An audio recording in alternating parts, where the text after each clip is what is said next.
जैसा मैं कह रहा था, ये हिंदी पर गंदी सियासत, इसको ऐसे ही कहा जा सकता है क्योंकि इसके अलावा और कुछ है नहीं। विवाद क्या है, एक लाइन में, फिर बाकी हमारे सीनियर मेहमान उसको आपके लिए और बता देंगे। नई शिक्षा नीति लागू 2020 में हुई थी, उसका इंप्लीमेंटेशन चल रहा है। उसमें यह कहा गया कि स्कूल की शिक्षा में पहली बात मातृभाषा में शिक्षा हो और बच्चा कई वर्ष तक मातृभाषा ही पढ़े, वो फिर हर राज्य की अलग है। फिर दूसरा कि आप उसमें 2 भाषाएं, मातृभाषा के अलावा 2 हिंदी 2 भारतीय भाषाएं बच्चे को पढ़नी आनी चाहिए। अब ये ऑप्शनल है, उसमें किसी एक भाषा का नाम नहीं है, वो कोई भी भाषा हो सकती है और आगे जाकर के वो अंग्रेजी भी हो सकती है। तमिलनाडु ये कहता है कि हमारे यहाँ 3 लैंग्वेज नहीं 2 लैंग्वेज पॉलिसी है, हम तमिल पढ़ाते हैं और अंग्रेजी पढ़ाते हैं अपने बच्चों को, और यही पढ़ाते आए हम शुरुआत से, और हम यही पढ़ाएंगे। हम इसमें तीसरी भाषा को इंट्रोड्यूस नहीं करेंगे क्योंकि वो तीसरी भाषा आप हिंदी थोपना चाहते हो हम पे। चलो, आपने आरोप लगा दिया।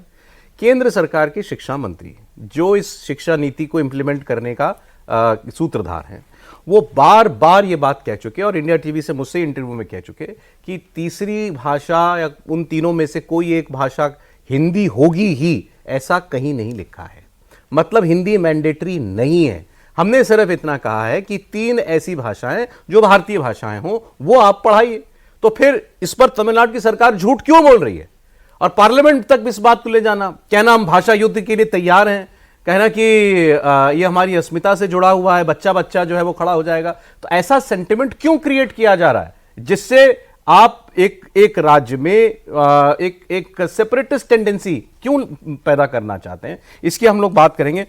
सर, आज पार्लियामेंट में हंगामा हो गया। प्रधान साहब ने अपनी बात कहते हुए काफी कुछ कह डाला, कहा ये अलोकतांत्रिक है, फिर उनके एक शब्द पर विवाद हो गया, उन्होंने अनसिविलाइज्ड कह दिया कि असभ्य हैं ये लोग जो ये बातें कर रहे हैं। हालांकि वो वर्ड बाद में फिर रिकॉर्ड से हटा दिया गया, लेकिन ना इस मुद्दे पर सरकार झुकने को तैयार है और तमिलनाडु और स्टालिन तो ये कह रहे हैं कि हम तो लड़ मर जाएंगे इस बात के लिए।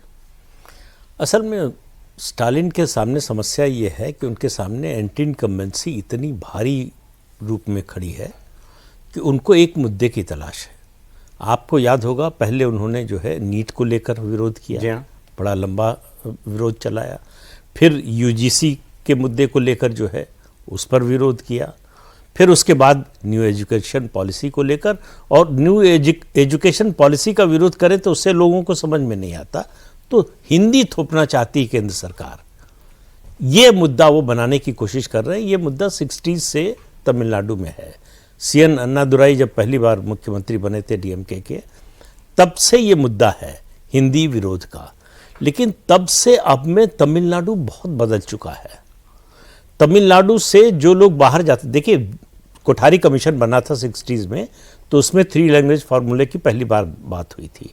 तो उसमें था कि मातृभाषा और उसके बाद अंग्रेजी और हिंदी, ये 3 भाषाएं होंगी, उसमें तय था। लेकिन न्यू एजुकेशन पॉलिसी में सरकार को मालूम था कि इसको जो है एक्सप्लॉइट करने की कोशिश होगी, तो उसने हिंदी को कहीं कंपलसरी करने की बात ही नहीं की। कहा कि 3 भारतीय भाषाएं आपको आनी चाहिए। तो उसमें अंग्रेजी को भी उसी रूप में देखा जाता है। तो अंग्रेजी, देखिए कोई भी भाषा चलेगी बढ़ेगी जिसमें रोजगार के अवसर की संभावना होगी। अंग्रेजी इसलिए चल रही है देश में ज़्यादा कि उसमें रोजगार के अवसर की संभावना है, देश में, देश के बाहर। हिंदी बाय डिफ़ॉल्ट जो है दूसरी लैंग्वेज बन गई है एम्प्लॉयमेंट की। जिस तरह से एम्प्लॉयमेंट की अपॉर्चुनिटीज़ हिंदी में बढ़ रही हैं, तो दूसरे राज्यों के बच्चे पढ़ना चाहते हैं।